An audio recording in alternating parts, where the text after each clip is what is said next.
عورت اگر سسرال کو اپنا گھر سمجھے، جس طریقے سے ماں باپ کے گھر کو وہ اپنا گھر سمجھتی ہے، ہر طریقے سے وہ اپنے گھر میں رہتی ہے، جہاں چاہتی ہے جاتی ہے، جو چاہتی ہے کرتی ہے، لوگوں کو سمجھتی ہے، اسی طریقے سے اگر شوہر کے گھر کو وہ اپنا گھر سمجھے، سسرال کو اپنا گھر سمجھے، ساس کو اگر وہ ماں سمجھے، سسرال میں ساس اور بہو کے بیچ میں جو جھگڑے ہوتے ہیں وہ جھگڑے نہیں ہوں گے۔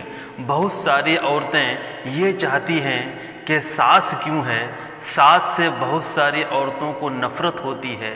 ان عورتوں کے لیے جو عورتیں ساس کو پسند نہیں کرتی، یہ بہت ہی اہم بات ہے۔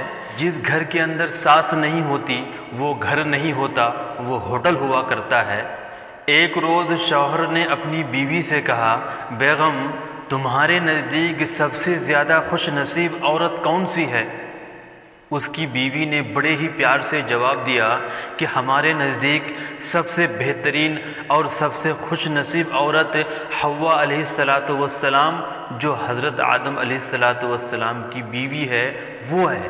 شوہر نے اپنی بیوی سے کہا، کیوں؟ وجہ کیا ہے؟ حوا علیہ السلام دنیا کی سب سے خوش نصیب عورت کیسے ہوئی؟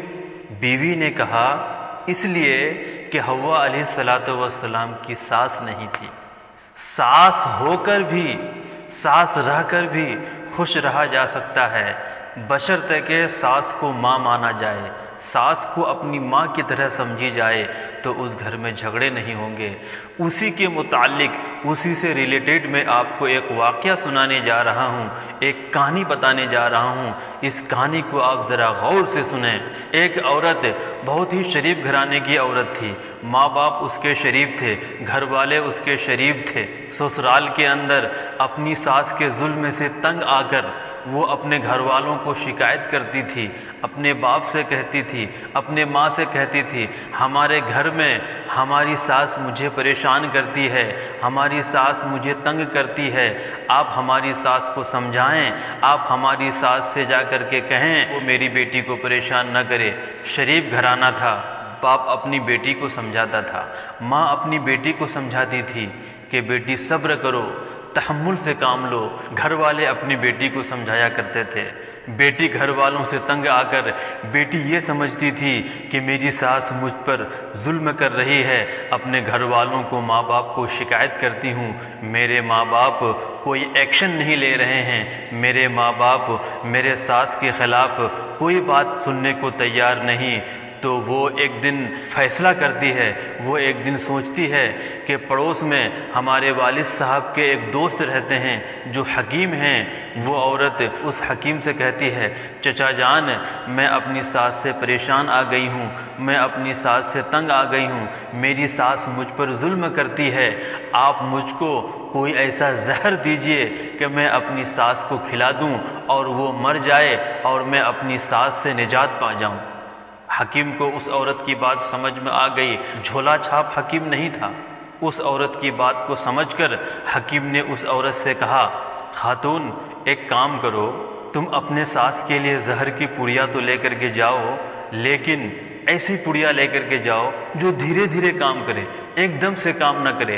اگر ایک دم سے تم زہر کی پڑیا اپنی ساس کو کھلا دو گی تو وہ تمہاری ساس مر جائے گی اور گھر والے تمہارے اوپر شک کریں گے، اسی نے ہماری ماں کو زہر کھلا کر مارا ہے، تو تم بدنام ہو جاؤ گی۔ یہ بات عورت کو سمجھ میں آ گئی تو حکیم صاحب نے اس عورت کو زہر کی پڑیا دیا اور کہا کہ اس زہر کی پڑیا کو 3 مہینے تک اپنی ساس کو صبح شام دوپہر کھلانا ہے، اور جس وقت بھی تم کھلاؤ گی تو اپنی ساس کی خدمت کرنا، پاؤں دبانا، اپنی ساس سے پیار سے بات کرنا، تاکہ جب وہ 3 مہینہ کے بعد مرے گی تو تمہارے اوپر کسی کو شک نہ ہو کہ انہوں نے مارا ہے، تاکہ لوگ یہ کہیں کہ یہ تو اپنی ساس کی بہت خدمت کرتی تھی، یہ نہیں مار سکتی۔ پانی پوچھنا، اگر پانی مانگے تو دودھ پیش کرنا، اس طریقے سے تم اپنی ساس کی خدمت کرنا۔ اس عورت کو بات سمجھ میں آ گئی۔ وہ عورت وہ پڑیا لے کر کے آئی 3 مہینے کے لیے۔ اب ہر دن صبح شام دوپہر اپنی ساس کو کھانے میں ملا کر زہر پیش کرتی تھی، اور جس وقت وہ زہر پیش کرتی تھی اپنی ساس کی وہ پاؤں دباتی تھی، اپنی ساس سے پیار سے بات کرتی تھی، محبت سے بات کرتی تھی۔ اپنی ساس اگر اس کی ساس پانی مانگتی تو یہ دودھ پیش کرتی تھی۔ اسی طریقے سے چند دن چلتے رہے۔ چند دنوں کے بعد ساس کو بہو سے محبت ہو گئی، بہو کو ساس سے محبت ہو گئی، اس لیے کہ ساس بھی لڑنا چھوڑ دی اور بہو بھی لڑنا چھوڑ دی۔ اس لیے کہ ساس کو بات سمجھ میں آ گئی کہ ہماری بہو بہت اچھی ہے، ہماری خدمت کرتی ہے، ہمارا خیال رکھتی ہے، ہم اگر پانی مانگتے ہیں تو دودھ پیش کرتی ہے، پاؤں دباتی ہے، ہم سے محبت کرتی ہے۔ تو ساس کو بھی بہو سے محبت ہو گئی۔ تو جب ساس کو بہو سے محبت ہو گئی تو ساس بہو سے جھگڑنا چھوڑ دی، بہو بھی ساس سے جھگڑنا چھوڑ دی، دونوں میں دوستی ہو گئی۔ تو بہو کو ساس کے اوپر ترس آنے لگا کہ 1 مہینہ کے بعد 1.5 مہینہ کے بعد میری ساس مر جائے گی، میں تو اس کو زہر دے رہی ہوں، یہ تو دھیرے دھیرے زہر کام کرنا شروع کر دے گا اور میری ساس مر جائے گی تو ہمارا گھر بے رونق ہو جائے گا۔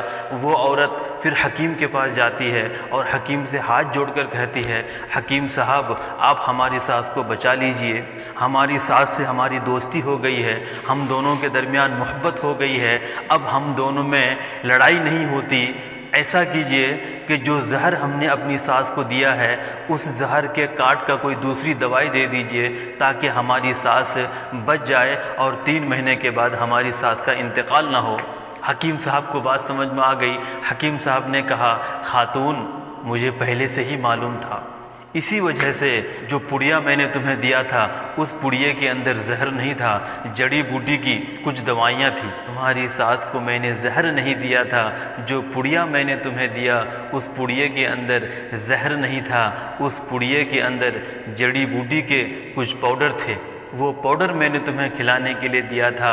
اس پاؤڈر کے ذریعے سے جو تم نے اپنی ساس کو کھلاتے وقت خدمت کی، اس خدمت کی وجہ سے تم دونوں کے درمیان محبت پیدا ہو گئی، اور آج اس محبت کی وجہ سے تم اپنی ساس کو بچانا چاہ رہی ہو۔ اس کہانی کو بتانے کا مقصد یہ ہے، اس کہانی کو بتانے کا مطلب یہ ہے کہ جو عورتیں اپنی ساس سے لڑتی ہیں، اپنی ساس سے جھگڑتی ہیں، اپنی ساس سے نفرت کرتی ہیں، پسند نہیں کرتی ہیں، ان کو سمجھنا چاہیے کہ آج اگر آپ کسی کی بہو ہیں تو کل بھی آپ کی کوئی بہو بنے گی۔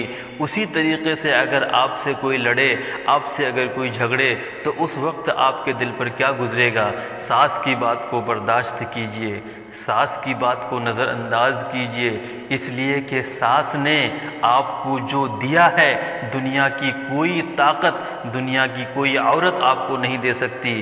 ساس نے آپ کو اپنا بیٹا آپ کے حوالے کیا ہے، پھر آپ ان کی ماں سے لڑتی ہیں، جھگڑتی ہیں، یہ اچھی بات نہیں ہے، اس لیے کہ کل آپ بھی ساس بننے والی ہیں۔ اسی لیے آج سے یہ تہیہ کر لیجئے، اپنے دل میں یہ طے کر لیجئے کہ آج سے میں اپنی ساس سے نہیں لڑوں گی،